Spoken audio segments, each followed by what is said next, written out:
आप सब लोगों को शिवरात्रि की बहुत बहुत शुभकामनाएं। बम बम भोले।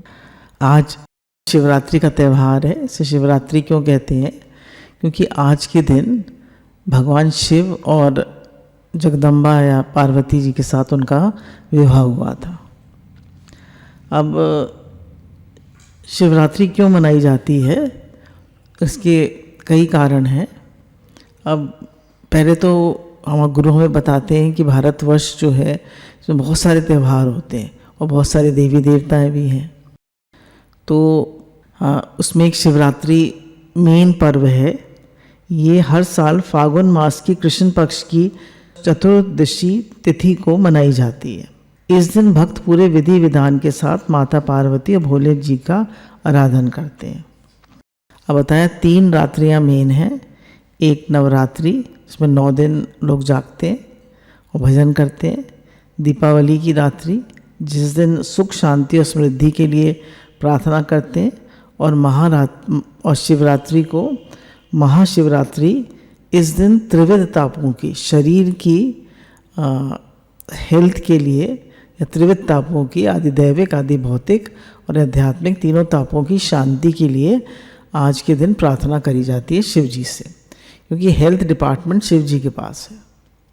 अब हमने सबने कथा सुनी हुई है, पर आज के प्रसंग के लिए ठीक है।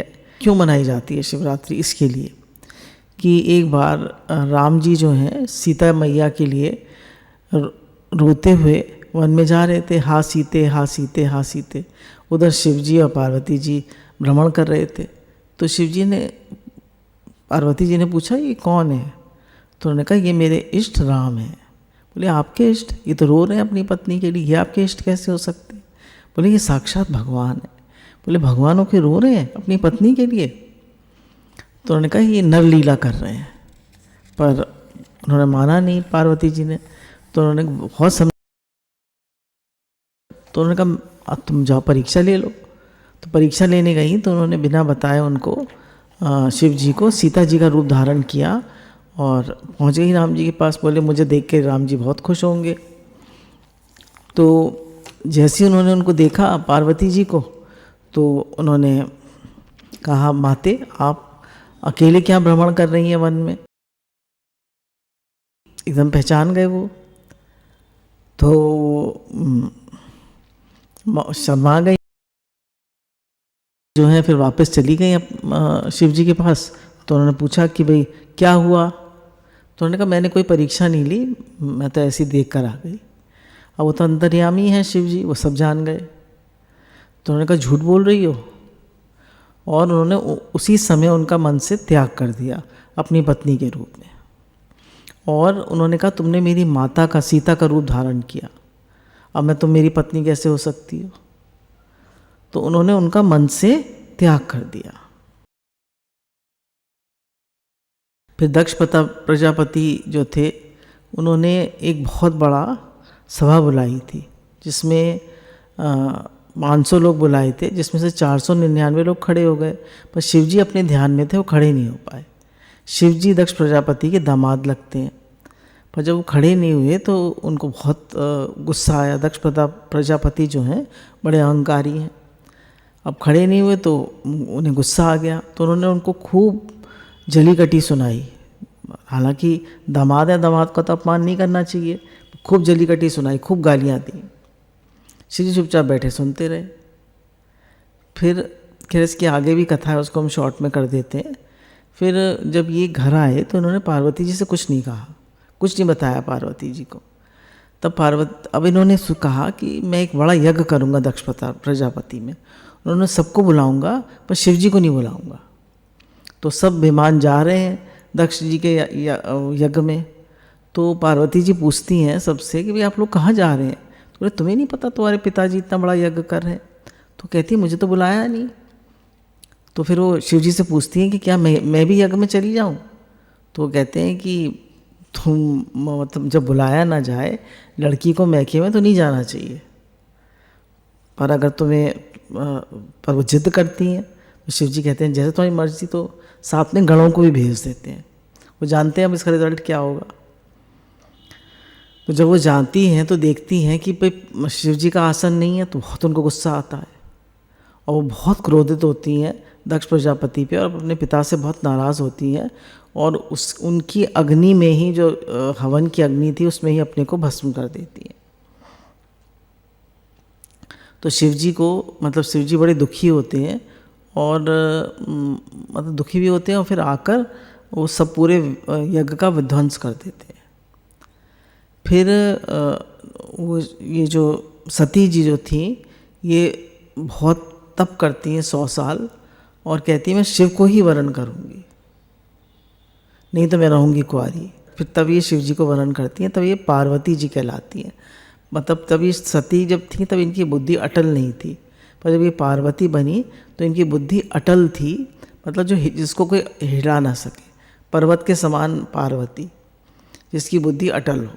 तो इस महाशिवरात्रि के दिन इनका विवाह हुआ था, जो आज शिवरात्रि है इसके दिन इनका विवाह हुआ था।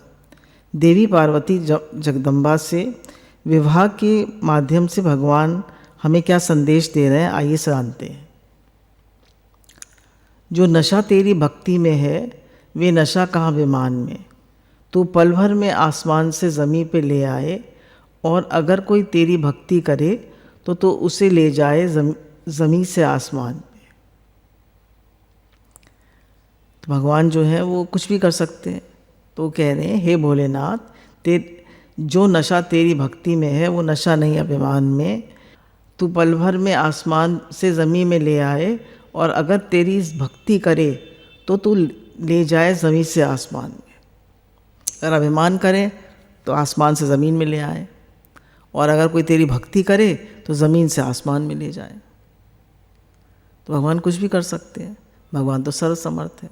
तो भगवान की भक्ति करें। शिव विवाह क्या है? अब भगवान जो है विवाह करने जा रहे हैं, तो उनकी सवारी जो है वो नंदी जी हैं। अब चलिए इनके विवाह की बात कर लेते हैं। तो इनकी जो विवाह जब करने गए तो इनकी माता जो है मैना, उनका नाम है मैना, तो आरती करने आई तो उनके हाथ में कलश और थाल था। तो जैसे ही उन्होंने शिव जी का रूप देखा कि उनके गले में सांप है, गले में मुंडों की माला है और भस्म लपेटी हुई है, तो एकदम डर गई। तो उन्होंने एकदम, उनके हाथ से थाल भी गिर गया और कलश भी गिर गया और दरवाज़ा बंद कर लिया। तो सब बाराती कहने लगे तो अपशगुन हो गया। तो उन्होंने कहा नहीं, अपशगुन नहीं हुआ।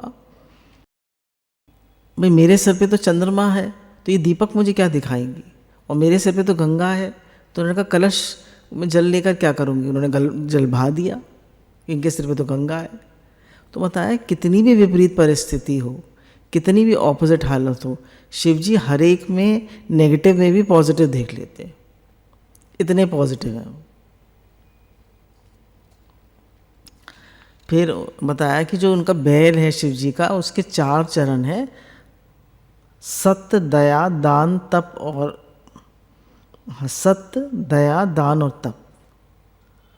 तो सत्य तो हम जो भगवान की राह पे चलता है वो सत्य को धारण करता है। सत्य माने परमात्मा, और उसमें भी संसार में भी हमें जहाँ तक हो सत्य ही बोलना चाहिए, झूठ नहीं बोलना चाहिए। और दया, हमारे जीवन में सबकी, प्राणी मात्र के प्रति दया होनी चाहिए। फिर दान, जैसे बताया कि सभी चरण अब सत चरण रह गया है, और कलयुग में और सब चरण दया, दान और तप तो खत्म हो गए। और दान क्या है? दान तो हम सब जानते हैं, गुरु इतना सिखाते हैं कि सबके प्रति तन मन धन जो भी है हमारे पास, वो सबको देते चलें, यही दान है। और तप, जीवन में सेवा, सुमिरन, सत्संग हो और हमारा अंतर्मुखी स्वभाव हो, बाहरमुखी ना हो, यही तप है। तो हम शिव जी से क्या क्या सीख रहे हैं? पहली तो ये सीखी कि हमारे जीवन में धर्म होना चाहिए। फिर दूसरी सीखी, उन्होंने अपनी जटाओं में गंगा धारण की। जब गंगा जी का अवतरण हुआ तो कहा कि धरती पे कौन उनको लेकर आएगा। तो उनमें इतना वेग था कि कोई धारण करने को तैयार नहीं था। तो शिव जी ने उनको अपनी जटाओं में धारण करा।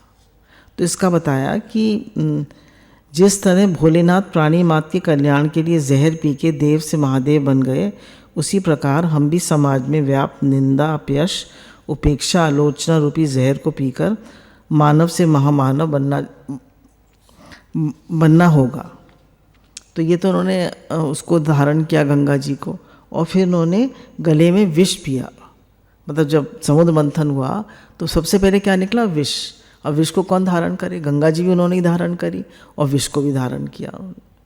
तो उनका गला नीला हो गया। उन्होंने गले तक ही रखा, ना तो उन्होंने उसको अंदर ले गए और ना बाहर उगला। तो बोले जब हमारा कोई समाज में निंदा, अपयश, उपेक्षा, आलोचना रूपी जहर उगले हमारे ऊपर, हमारी निंदा करे, हमें उपेक्षा करे, हमें बुरी तरह करे, हमें क्रिटिसाइज़ करे, हमारी आलोचना करे, तो हम क्या करें? उस जहर को मतलब पी जाएं और उसको गले तक ही रखें, पेट में भी ना ले जाएं और उसे बाहर भी ना खाएं किसी से, उसको सहन करें।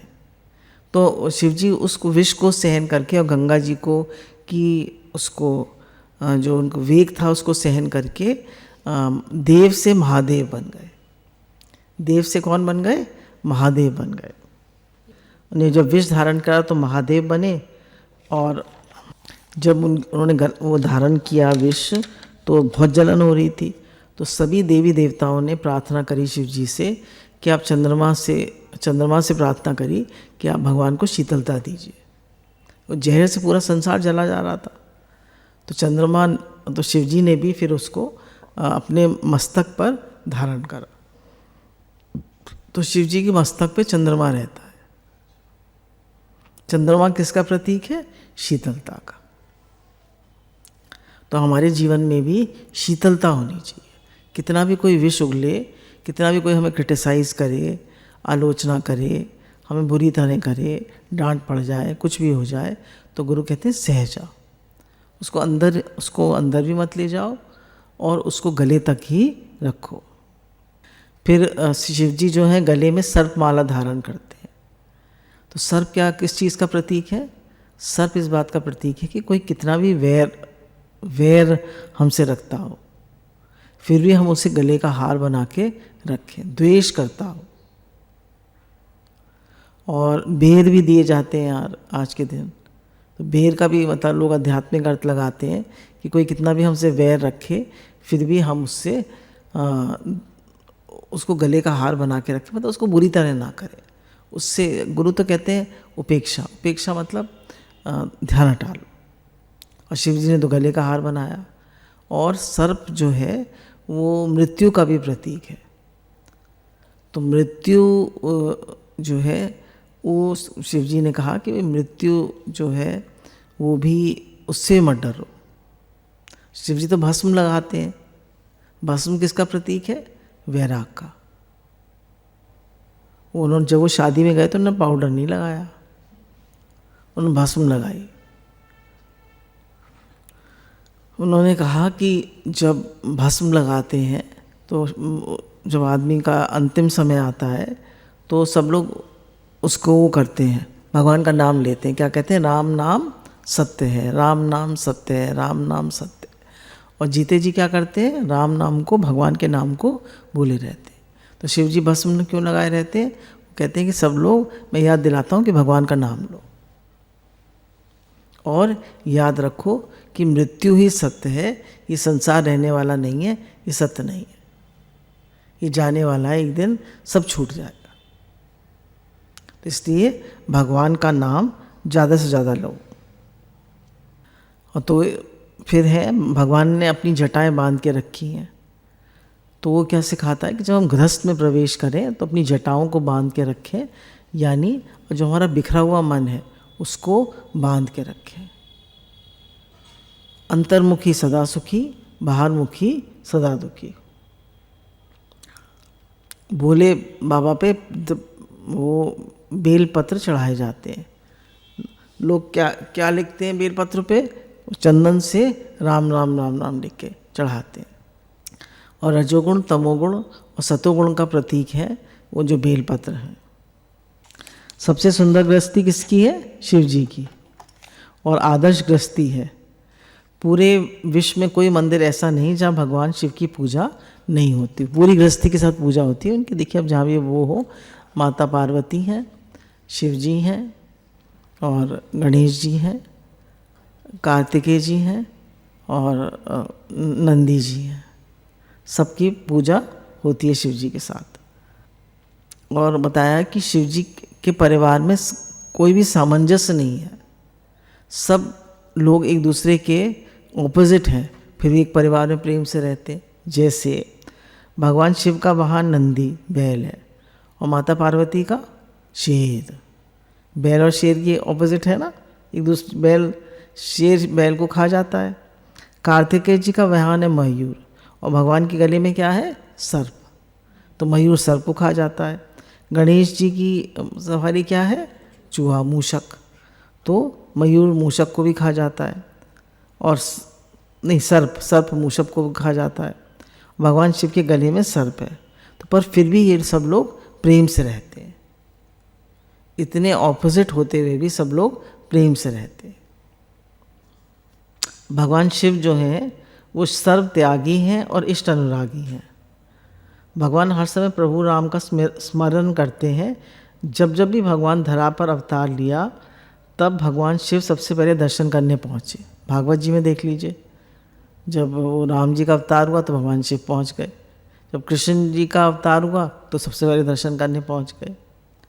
फिर जब रास हुआ तो साड़ी पहन के आ गए। एक दिन भोले भंडारी मन के ब्रज की नारी वृंदावन आ गए। तेरे तरह तरह के भक्त हैं जहान में, कोई सच्चे मन से आता है तो कोई आता है अभिमान में, पर तू तो सिर्फ प्रेम का भूखा है। भला वो धन का क्या करेगा जो हर वक्त गुजारता शमशान में। भगवान क्या करेंगे धन का, इस मन में सिर्फ तेरा नाम चलता है, होती और कुछ आहट नहीं। जब तक तुम्हारा नाम न लूँ इस मन को पहुँचती राहत नहीं। कह रहे हैं भगवान में, हमारे मन में और कोई आहट ना हो, सिर्फ भगवान का नाम हो। भोले भंडारी के अब देखिए इसमें और बातें बताई हैं। सबको बताया कि संसार की सब आलोचना सह जाने से वो देव के से महादेव बन गए। फिर भगवान को आशुतोष भी कहते हैं। उनका जो भगवान को क्या चढ़ाते हैं शिवलिंग पे, जल बेलपत्र और बेल चढ़ाने से ही वो संतुष्ट हो जाते हैं। तो जितना हमें मिला है, जितना प्राप्त है वही पर्याप्त है, उसी में प्रसन्न रहे। यही शिव जी हमें सिखाते हैं। भगवान शिव के जीवन में वासना नहीं है, उपासना नहीं है। शिव जो है वासना नहीं है, उपासना है। शिव पूर्ण काम है, तृप्त काम है। काम जो है वो वासना और इच्छाओं को कहते हैं। और शिव जी को लोभ नहीं, बस एक ही उन्हें लोभ है, राम दर्शन का। कि और हर समय वो राम नाम का जप करते हैं। इसमें ये भी बताया है कि एक बार जब उनका दैत्यों और राक्षसों का युद्ध हुआ तो भगवान के पास रामायण के 100 करोड़ श्लोक थे रामायण में पहले। तो उन्होंने तीनों को बराबर को बांट दिए, 3 हिस्से कर दिए, मनुष्यों में, देवताओं में और दानवों में। 33 करोड़ 33 करोड़ 33 करोड़ 33 करोड़ 33 लाख 33,333 श्लोक एक एक उसको दे दिए। अब उनके पास एक श्लोक बचा, उसमें 12 अक्षर थे। तो उसमें उन्होंने 3 अक्षर सबको दे दिए। अब उनके पास 9 बचे, नहीं हाँ, उसमें शायद 11 अक्षर थे। अब उनके पास 2 अक्षर बचे, बोले ये किसी को नहीं दूंगा। तो वो 2 अक्षर कौन थे, वो राम था, रा और माँ। तो उन्होंने उसको रखा अपने कंठ में। तो भगवान राम का नाम भगवान हमेशा अपने कंठ में धारण करते हैं, शिव जी। एक कथा और आती है कि एक बार पार्वती, देखिए शिव जी तो आशुतोष है, पर पार्वती जी जो है लेडीज़ को थोड़ी इच्छा हो जाती है। तो उन्होंने कहा कि सब महल में रहते हैं, रुक्मणी जी भी महल में रहती हैं, ब्रह्माणी भी महल में रहती हैं, और रुद्राणी भी महल में रहती हैं, मैं भी महल में रहूँगी। तो उन्होंने उनको बुलाया, विश्वकर्मा जी को, और सोने का महल बन गया, लंका सोने का महल बन गया। अब बताया भी किस पंडित कौन किसको बुलाया जाए, तो महापंडित तो रावण ही था, रावण को बुलाया गया। तो उसने यज्ञ कराया, अब उससे का दक्षिणा। तो भगवान शिव तो चाहते ही थे, वो तो वैरागी है ही। तो उन्होंने कहा कि मुझे ये महल चाहिए, पार्वती जी चाहिए। अब महल और पार्वती लेके जा रहे हो रावण, तो भगवान कृष्ण मिल जाते, बोले अरे ये मैया को लिए जा रहा है। तो उन्होंने कहा अरे ये तो ये दासी है पार्वती जी की, तुम कहाँ लिए जा रहे हो। तो फिर उन्होंने कहा कैसे पता चले, बोले देखो इनमें से बदबू आ रही होगी। तो उन्होंने ऐसी लीला करी भगवान ने, वाकई बदबू आ रही थी, तो उन्होंने उनको छोड़ दिया। तो पार्वती जी को फिर शिव जी को दे के आए।